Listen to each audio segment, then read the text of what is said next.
chapter 3, the significance of David's tabernacle.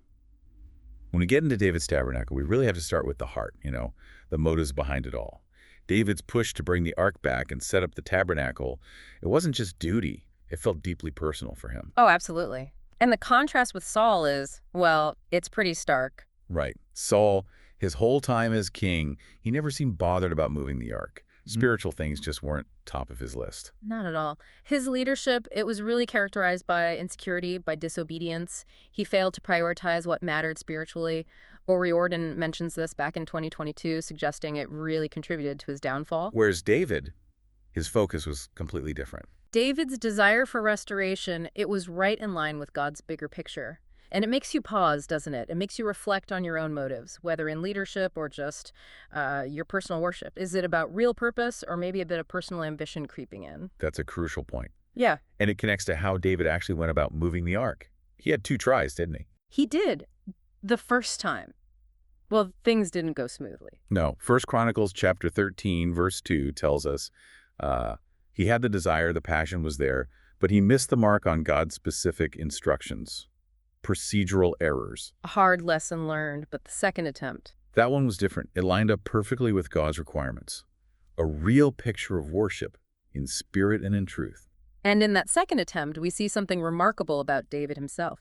He steps into this kind of king-priest role. Explain that a bit more. Well, he's wearing a linen ephod that's priestly clothing while leading the whole procession. He's offering sacrifices, worshiping with complete abandon. It's quite the image. And that does more than just show his heart, right? It points forward. It foreshadows Christ, who is our ultimate king priest, but it also sets a pattern for all believers. Revelation chapter 1, verse 6 says we are called to be kings and priests to his God and Father. Interesting. So David's actions and even the structure of his tabernacle seem packed with meaning.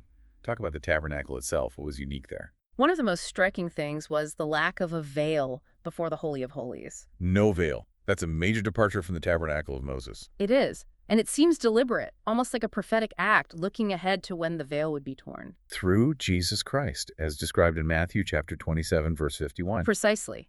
It symbolized this future reality where believers would have direct, unhindered access into God's very presence, a radical idea for its time. This idea of access ties into another key concept, the keys that unlock. Isaiah chapter 22, verse 22 in the ESV says, "And I will place on his shoulder the key of the house of David. He shall open, and none shall shut, and he shall shut, and none shall open." What's going on there? Well, historically, that passage in Isaiah was about a transfer of authority in Jerusalem from Shebna to Eliakim. The key of the house of David represented total control, the power to make decisions that no one could overturn, major authority. And theologically. Theologically, it points straight to Jesus Christ. Revelation chapter 3, verse 14 calls him the faithful and true witness, the beginning of the creation of God, the one who holds these ultimate keys of authority over God's kingdom. So it underscores that all true authority comes from God. Yes, and that Christ's decisions, his judgments, his teachings are final and unchallengeable. For you listening, this means recognizing his lordship, submitting to it, trusting his judgments are just. And Jesus gives keys elsewhere too, doesn't he? To Peter. He does. In Matthew chapter 16, verse 19, those keys symbolize the authority given to the church, starting with Peter, to declare God's truth, to bind and loose, essentially opening the way for people to enter the kingdom through the gospel. So worshipers, worship teams, the church as a whole, we carry responsibility related to these keys. Absolutely. A responsibility to proclaim the gospel, opening that door to salvation. It's been said that in the hands of the obedient and spirit-led, the key of the house of David becomes an instrument of transformation, a key that opens doors of destiny for individuals and societies alike. It's about wielding that authority with pure motives. Which brings us back full circle to motives.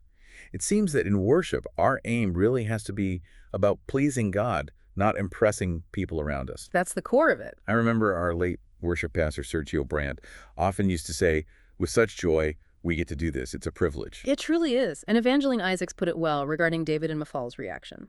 What I've learned from Miphal's disdain for David's worship is the importance of authentic and wholehearted devotion in worship, rather than being bound by societal expectations or concerns about how one might be perceived by others. Authenticity over appearances. It highlights the profound responsibility that comes with spiritual authority. That key of the house of David, when used with those pure motives David exemplified, it really can unlock incredible purpose. So, considering David's journey, his heart, his mistakes, his worship, the authority he represented, here's something to think about. How might cultivating pure motives and recognizing true spiritual authority unlock more of God's purposes in your own life and maybe even in the world around you?